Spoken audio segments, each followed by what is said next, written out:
Hello and welcome to Tête-à-Tête, France 24's flagship interview show. Our guest this week is Tasmin Jara. She's a senior member of the newly formed National Citizen Party in Bangladesh, a party that was created out of the student movement that was instrumental in the so-called Monsoon Revolution last July that eventually forced the departure of Prime Minister Sheikh Hasina and the advent of an interim government led by Nobel Peace Prize laureate Mohamed Yunus.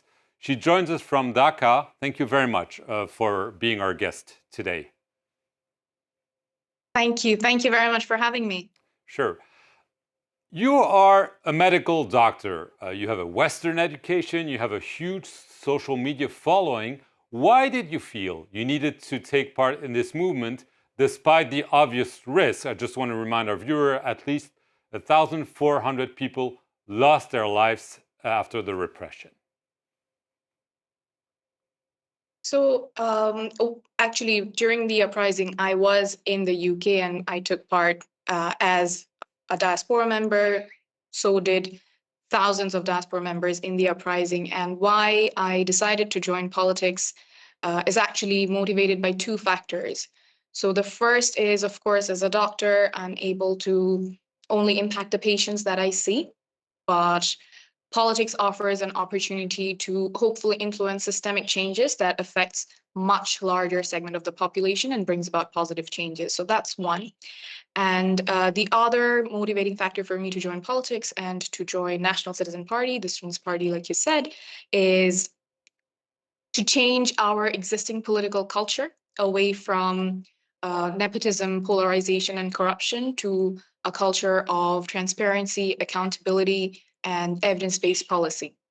The July uprising crystallized this vision and provided an extraordinary chance, and I believe once in a lifetime opportunity for us to shift our political culture to a culture where it truly serves the citizens of Bangladesh. Well, as you mentioned, the political landscape since the independence back in 1971 has been dominated by two parties, the Awami League led by Sheikh Hasina and the Bangladesh Nationalist Party, the BNP, led by Khaleda Zia. Your party was just created 2 months ago. How do you imagine challenging those two heavyweights in the near future? So I feel that the political landscape has already changed. It's almost like the youth have torn down the walls and injected fresh air into the room. The youth are have brought in fresh ideas, fresh thoughts, and for the first time in decades, for the first time in my lifetime, political parties are engaging in dialogues about reforms in our constitution, reforms in our electoral system, reforms in judiciary, in police, and public administration, in our anti-corruption efforts, thanks to the July uprising, which was led by the youth, which was led by the students. And I think the political landscape has already changed, and the people of Bangladesh are watching. Eventually, they will judge who rose to this historic moment. Everyone has a responsibility, and who rose to the moment and who chose to stay back. Right. Mohamed Yunus, who is leading the interim government, he said, I just want to stay and then leave the scene. He has launched several reform committees on 15 different areas. He's hoping to get a consensus on key reform. How realistic is this, given the deep divisions we just talked about?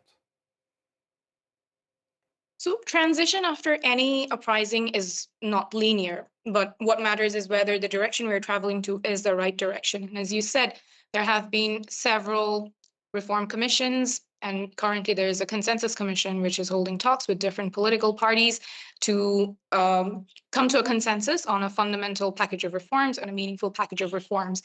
We understand that this is a complex process, it's a messy process. We cannot expect all political leaders to, lock arms and come to find a common ground overnight. But we are hopeful that after this uprising, we are able to come to a consensus on meaningful reforms, on restructuring our state. So the uprising did not just happen for change in the face, just to change the faces in power. People stood, they marched, they protested, they risked their lives, not just for a reshuffle, but for a reset.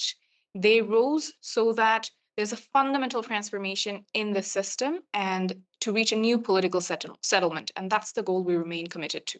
Right. However, there is only an interim government, and the big question is the election. It's not only the reforms. Mohammed Yunus said the election should be held between December of this year and June of next year. The leader of your party said by the end of the year it could be difficult, but the main opposition party has warned that it wants elections to be held by December. What is your position? Should elections be held as soon as possible, or should they be deferred as long as reforms are needed? So the chief advisor has announced a potential timeline of December to June for next elections. We're primarily aligned with that. But like I said, the uprising did not happen just for transfer of power.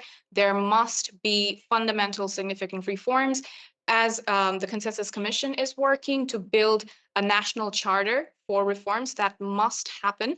And there are challenges. So why we think that we need reforms is just take for an example the Election Commission. It's playing by the old framework while political parties are at the table trying to discuss which reforms would make sure that the Election Commission will be able to play a neutral role and ensure there is a free and fair election. So if the Election Commission is operating under the old framework while we are talking about reforms to the Election Commission, that is a contradiction that is too big to ignore. And there's, of course, the question of local administration. They must be able to play a neutral role to ensure a free and fair election.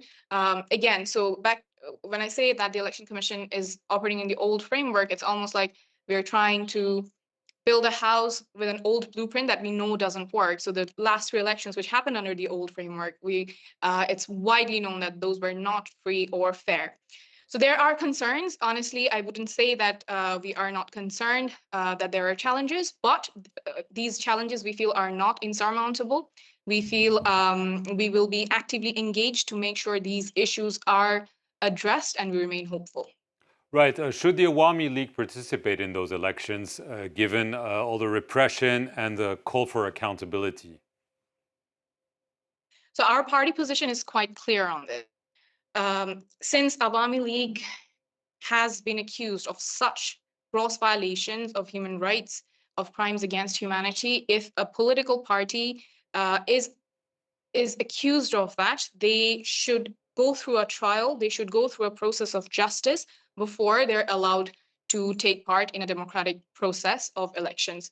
So while the trial must be complete before they're allowed to take part in elections, while there's some argument that actually if you do not, if Awami League does not get to participate in the elections, it would weaken democracy. But we say that it actually strengthens the democracy if a political party, which has been accused of killing thousands of civilians and people lost their eyes and limbs because of under their regime and under their instruction, that party should be held to account. That party should go through trial before they're allowed back to participate in the democratic processes. Well, this brings the question of the former Prime Minister Sheikh Hasina. She's been living in exile in India since her ouster in early August. Bangladesh has requested India to send her back, but New Delhi has not responded. Does she need to be brought to trial back in Bangladesh before the Awami League can be allowed to become a normal political party again?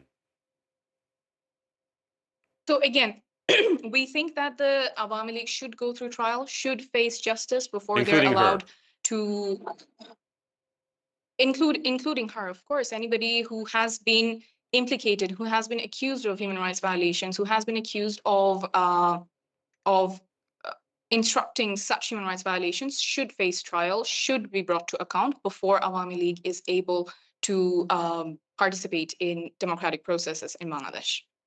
The leader of your party, Nahid Islam, said there will be no place for pro-India or pro-Pakistan politics in Bangladesh. This sounds like Mission Impossible, doesn't it? Well, we think that the priority should be Bangladesh, interests of Bangladesh first. So, of course, in foreign policy, we believe that we are open to engaging with everybody, but that should be based on mutual trust, respect, and cooperation. Tasmin, Jara, I want to thank you very much for being our guest. And I want to thank you for watching this edition of Tête à Tête here on France 24.